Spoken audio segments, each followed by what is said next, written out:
ये धीक धीक धीक कना धीक धीक धीक कना धीकरे करू आ हरियाणा बे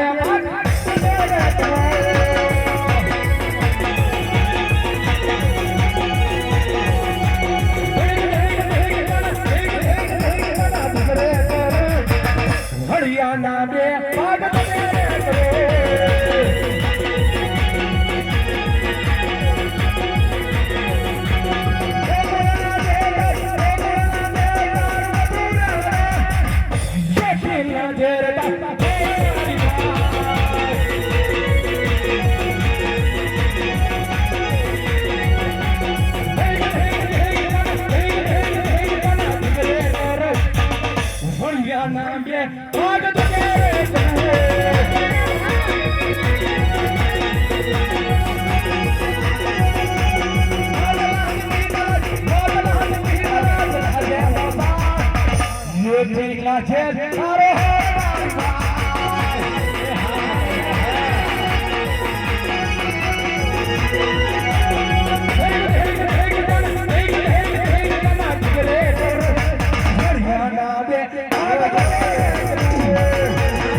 કોઈ વાતે મારી જીત થતી નથી કનૈયા માટે તારી જીત આ બલરામની હાર વિરામ અરે નહીં નહીં મોટા ભાઈ, જીત તમારી થઈ ને હાર મારી થઈ. અરે નહીં કનૈયા, આજ પહેલી વાર મોટા ભાઈ બલરામ આજ તમને જીત આલે છે કનૈયા. અરે હા મોટા ભાઈ, આ તો જીત મારી થઈ હોય અને હાર તમારી થઈ હોય તો મોટા ભાઈ મારે તમારા જમણા હાથનું એક વચન જોઈએ. અરે કનૈયા, ભાઈ ભાઈનો વાત હોય વસત કદાપી હોય નહીં મારા વીર. અરે નહીં નહીં મોટા ભાઈ, પહેલા વચન આપો પછી વાત. અરે કનૈયા, આ રઘુકુળ રીતે સદા ચલી આવી. અરે રઘુકુળ રીતે સદા ચલી આવી. પ્રાણ જાય પણ આ તારા મોટા ભાઈ બલરામ નું વચન ન જાય. લે મારા જમણા હાથનો સત વચન છે કનૈયા. અરે હા મોટા ભાઈ, વચન આપવું તો બહુ સહેલી વાત છે મોટા ભાઈ, વચન નિભાવવું બહુ કઠિન છે. અરે કનૈયા, આજ વાહ ફરે વાદળ ફરે. અરે કનૈયા, આજ વાહ ફરે વાદળ ફરે અને ફરી જાય નદીના નીર. આ બલરામના દીધેલા વચન ન ફરે માટે માંગી લે મારા વીર. અરે હા મોટા ભાઈ, પોકરણગઢની અંદર રાજા અજમલના ઘરે તમારે અવતાર ધારણ કરો. અરે કનૈયા, એ તો મારાથી કદાપી નહીં બને.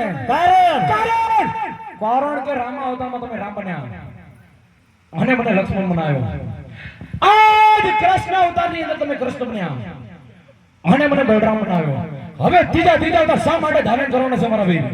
અરે હા મોટા ભાઈ, રામા અવતારમાં રામ એ માટે બન્યો હતું કે રાવણ જેવા રાવણને મારવા માટે. કૃષ્ણ અવતારમાં કૃષ્ણ એ માટે બન્યો હતું કે આપણા નિર્દોષ મા બાપને સંકટ જેલમાંથી છોડાવવા માટે અને આપણા મામા કંસને મારવા માટે. અને ત્રીજા અવતાર એ માટે ધારણ કરી રહ્યો છું કે ભૈરવા નામનો રાક્ષસ 12 ગો સુધી મનુષ્ય કે પક્ષી રહેવા દેતો નથી, તેનો સંહાર કરવાનો મારે સમય થઈ જશે. હીરા જે કુવામાં એવું તારી વીરને કરો વઢા.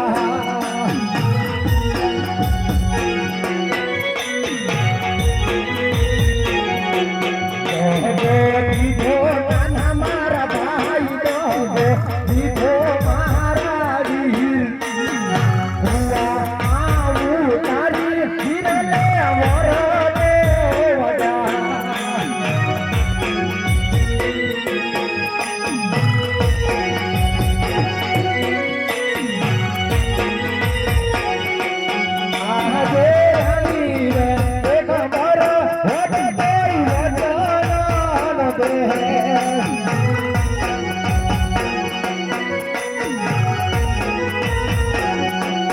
વચન માગો હર તારી ભાઈ વચન